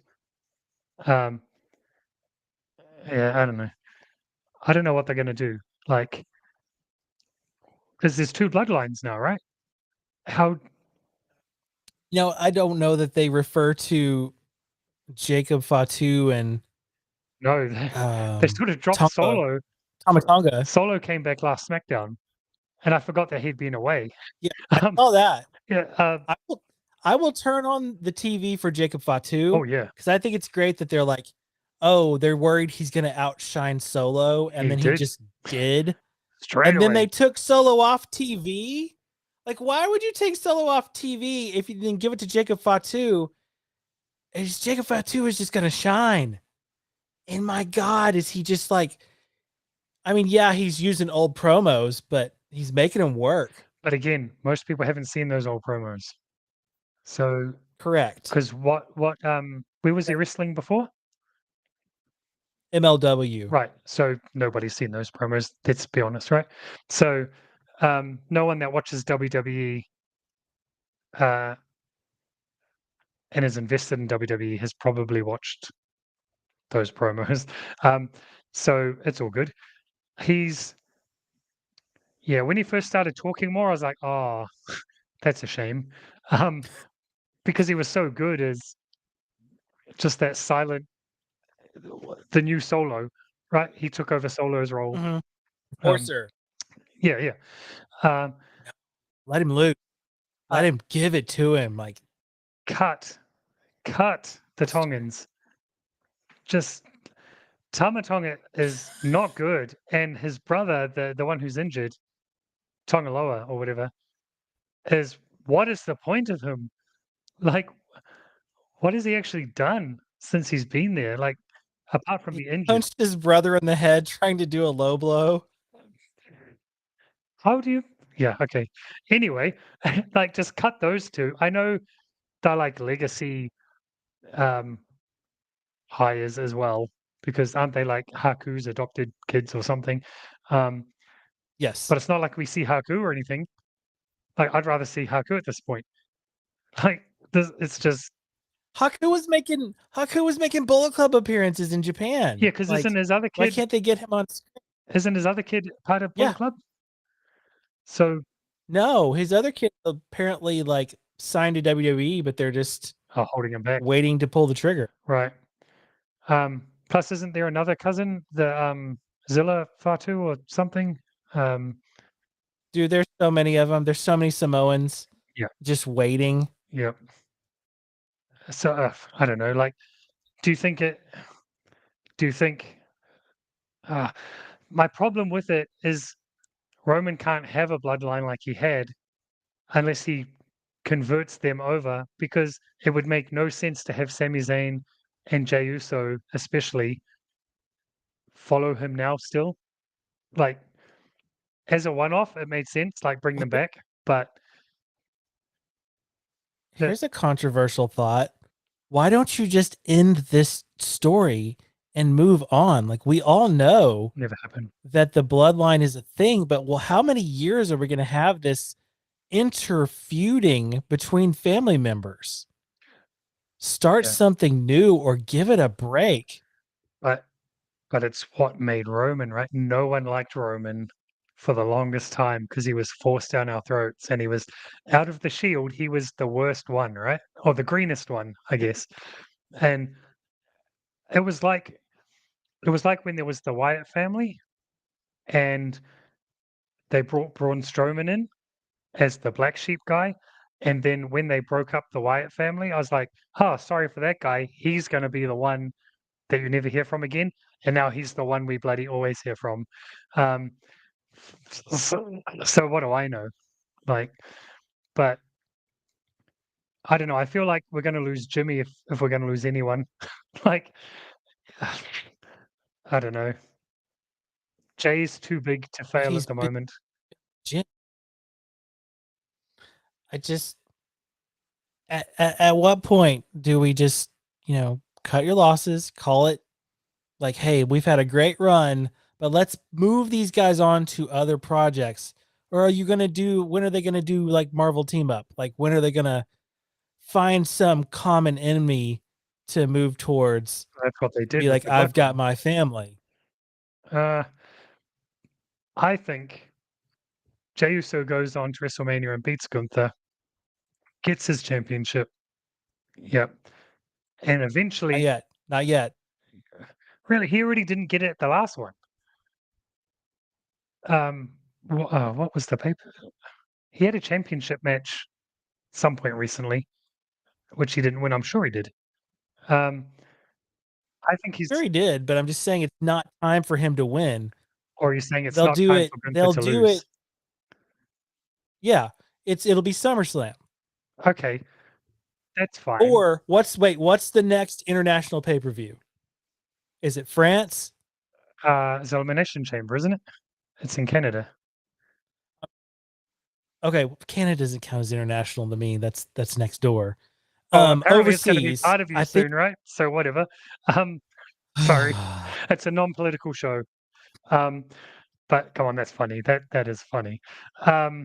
Greenland too. So anyway, if it's France, don't they have something like Bash in oh yeah, Paris or something, or Clash in Paris? Yeah, Clash at the Castle was moved randomly to Europe. Oh, sorry, it was in Europe, but to France instead of Scotland.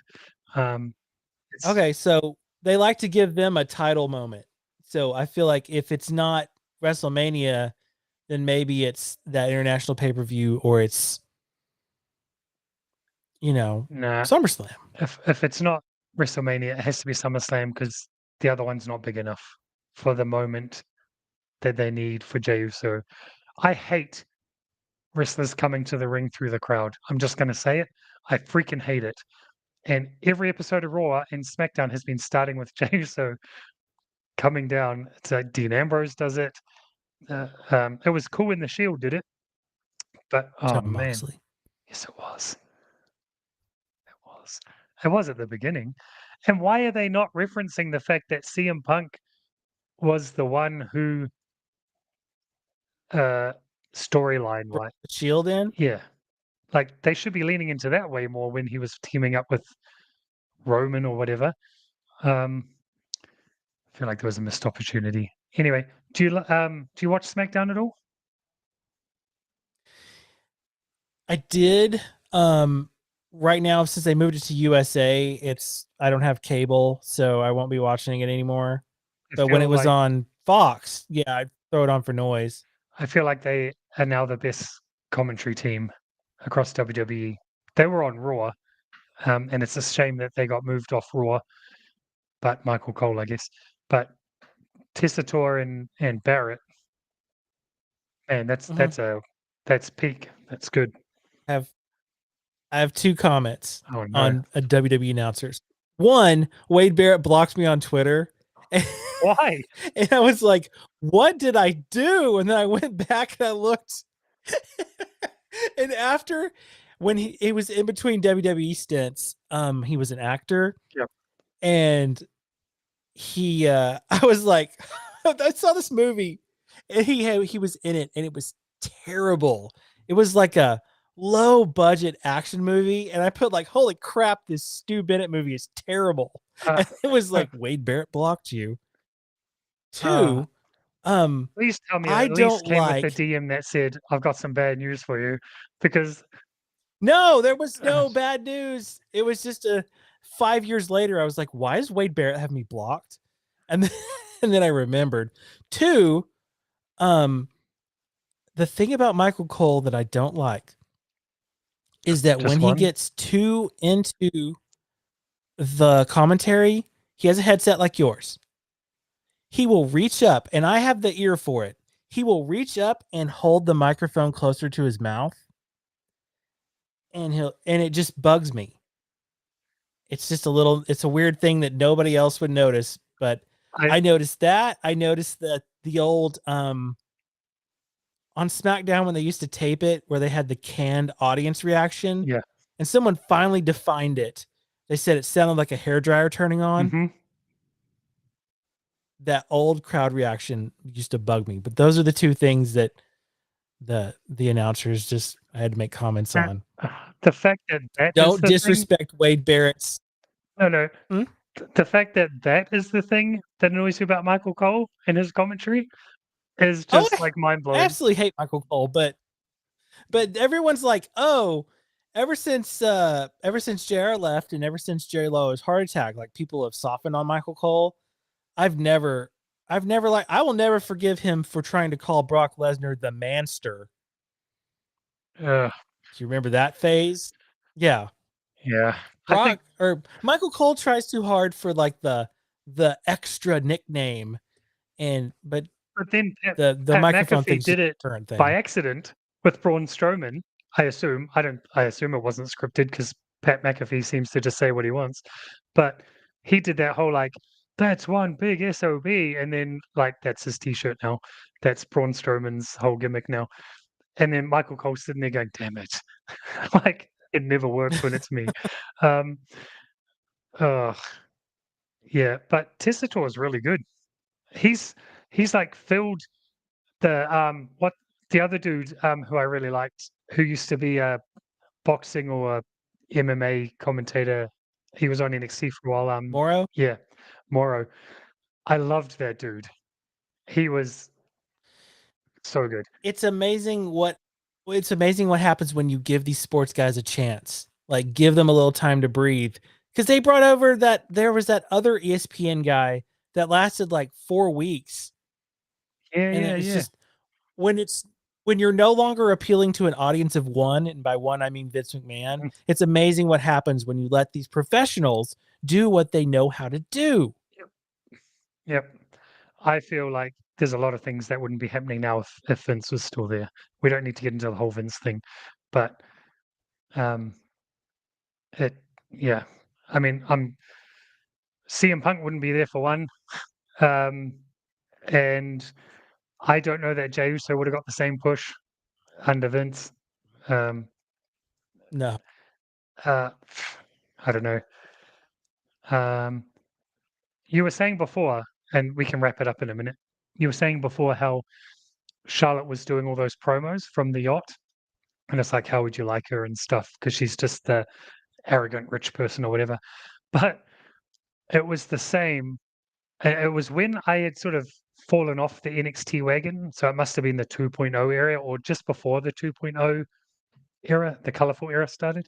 And Tiffany Stratton had just started, and her promos were all like, I'm this rich Beverly Hills girl, and the promo was something like, my daddy said I can grow up to be anything I want to be, so I chose to be a wrestler. And I was like, baff, this is like the worst stuff I've ever heard. This shouldn't even be on NXT. This is terrible. And now look, like my son is like, it's Tiffy time. And dude, I don't know anything. They dialed it back. They found the things that worked. It's like they workshopped it live. They're like, just go out there and say you got a rich daddy. Yep. And then like a couple of weeks in, they're like, all right, the weird daddy stuff is out. Let's lean into the fact that you were like an Olympic level gymnast or like, something good. But then, yeah, the whole Tiffy time thing worked. And see, my son is, because he's 6, he's all into like fireworks and catchphrases. Like when Jey Uso won the Royal Rumble, Jey Uso became top 3 for my son. Like he was top 1 for like about 2 days straight after that. He was yeet. And yeah, it's cool to watch it through the eyes of a 6-year-old. That's the fun thing about being a wrestling fan and being a parent is like, I've learned this is like, you can't sway them to what you like because it's like, that's the thing is like, I'm like, hey, it's the Young Bucks. They're so cool. They're so cocky. They're, the money and the pose. Yep. And she's like, no, I like this Orange Cassidy guy. Yep. And I like, Good grief, I'm on the spire. She liked Will Ospreay. Like we've been to several AEW shows and we've had some great experiences with the wrestlers because we're usually on the front row. Mhm. But it was fun to see Will Ospreay up close, and we're all, rocking Nice. the crown. And so I've got some really good like AEW wrestling interactions, and you can tell when when a wrestler is a parent by the way they interact with kids. Mhm. And it's not just that like they're high-fiving them. Like Roderick Strong came over and yelled at my kid, and Nice. she yelled back at him, and they were screaming at each other. And like he was trying to stay in character, but I saw him smile and he like pulled away. So And good. then we've got there's a great Brody King story. We were at the AEW Arlington residency, and there was a House of Black match, and I think it was like a triple threat trios match, but Brody King like falls down like in front of us. Like something happened to him. I can't remember if he got thrown over the top rope or if but he just landed like, and it was like, oh God, that was terrible. So he's laying there on the ground. My daughter leans over, looks down at him and goes, "Do you need me to call you an ambulance?" And he's laying there on the ground, and he reaches up and he grabs a hold of the barricade and he pulls himself up, and he's laying on and he goes, "Yeah, tell him I need a Diet Coke." So good. Oh man. That was a good one. That same show, like Dustin Rhodes and Sammy Guevara had, they closed the show with the Von Erich sons, Mhm. and they stayed at ringside and like shook hands and took pictures with everybody. And Dustin came over, high fived. He asked if he could give her a hug. He asked her if she was having a good time. The Von Erich sons, Ross and Marshall, they came over, said hey to her. And then Sammy was like waiting, like there was just like a line. Sammy took pictures with everybody.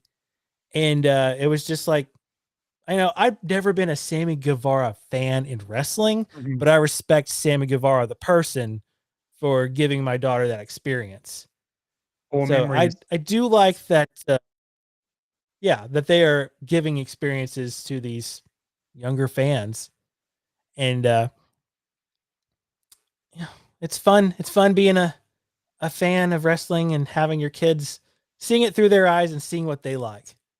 It's just a shame in some ways because my kid, like, I can tell him, I went front row in Australia one time and I got to high five Shawn Michaels and, stuff like that. But then it's like,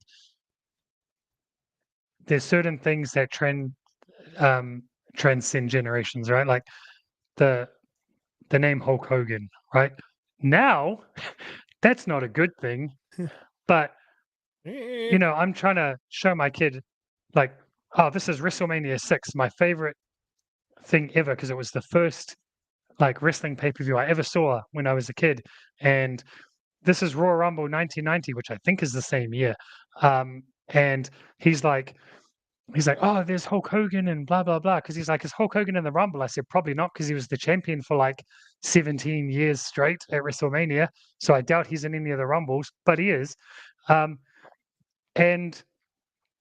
I was just like, he's like, oh yeah, I like Hulk Hogan. I was like, oh, that's a shame.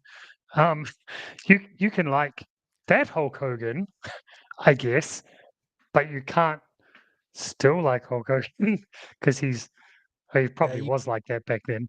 But it's like I want to show them all the old. It's like back when you were a kid, you were a Hulk Hogan fan or an Ultimate Warrior fan. But now that choice is Ultimate Warrior because Hulk Hogan is Hulk Hogan.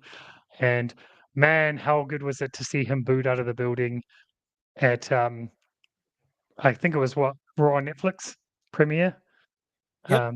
How do you not know that's going to happen? How do you not know? And he's coming up promoting a beer. Do you think they did it? Do you think they did it just so they had an excuse to keep him off TV? Like, yeah, go promote your beer, but we can't have you on anything but pre-tapes from now on because. And even then, that was sort of great though to see it happen. I don't know. That sounds mean. It's just something like you've got to be aware. Like, there's a thing where every year that there's a new video game released, they do a thing where they take all the black wrestlers and have them beat up Hulk Hogan. Okay. Like, that's a tradition. Right. That's like, you got to know that Hulk Hogan is not, if he's not well received in your locker room, what makes you think he's going to be well received on your show? The problem is, he's like the biggest name in like there'll ever be in pro wrestling in terms of mainstream, because he basically made wrestling popular, right? Like to the level I got to. And he's never not going to be in a WWE 2K game, whether we want him there or not. So that's the other problem. My son watches me play the game and he goes, "Oh, who have you got to unlock?" And we go into the unlock page and it's like, "Oh, you should unlock Hulk Hogan." I'm like, "Yeah, probably not though." So like, he wants to play as Hulk Hogan and I'm like, one, it's a really bad model for some reason, but two, it's there's reasons. So how about we get like Big Boss Man, and he's like a policeman. So, I don't know. Anyway, we've rabbited on about wrestling for quite a long time. So anyway, I don't know how to end these things. That's We end it by mentioning your social channels, and we mention where you can find me. Yes, yeah, you're not in on those the crawl ones right I here. pre-made those ones, but how That's selfish. okay. If you enjoy my opinions and ramblings, Which are better, to be fair. you can find me, which you can find on the internets at Timeline Punch on the former Twitter, which I'm not active. I'm on Blue Sky. I'm on Instagram. I have the Exit Zero newsletter, which I believe is at punchthetimeline.substack.com. I could be wrong, but I'm everywhere. Well, next time we'll build it in. And now we have some things to look forward to. Mike's going to watch some Curb Your Enthusiasm. And I'm going to try and watch some WWE stuff to stay current. Watch The Pit. But if Watch you The have, Pit. and I'm going to watch The Pit. If you've enjoyed this program, it would really help Mike out if you press the subscribe button and the like button and just leave a comment. Because really, we never discussed this, but you're on the other side of the world in New Zealand. I am. I am in America. I am in Oklahoma. And we want to know where you're from. Leave a comment. Leave questions. Mike, again, was there. Oh, I took it off. Where all the... Mike is... Hang on. You can go there, but I think you mean this one. Hang there on. you go. Scribblesonmike.com. Mike Hardigan on Twitter and Instagram. You're on TikTok? I've got two TikToks. I've got Scribbles by Mike, which is like the drawing stuff. And I've got Scribbling Mike, which is why I don't mention it because it's a bit confusing, which has clips from my mid gaming. I'm a mid gamer. So I do post some gaming stuff, but I'm mid. I'm really mid.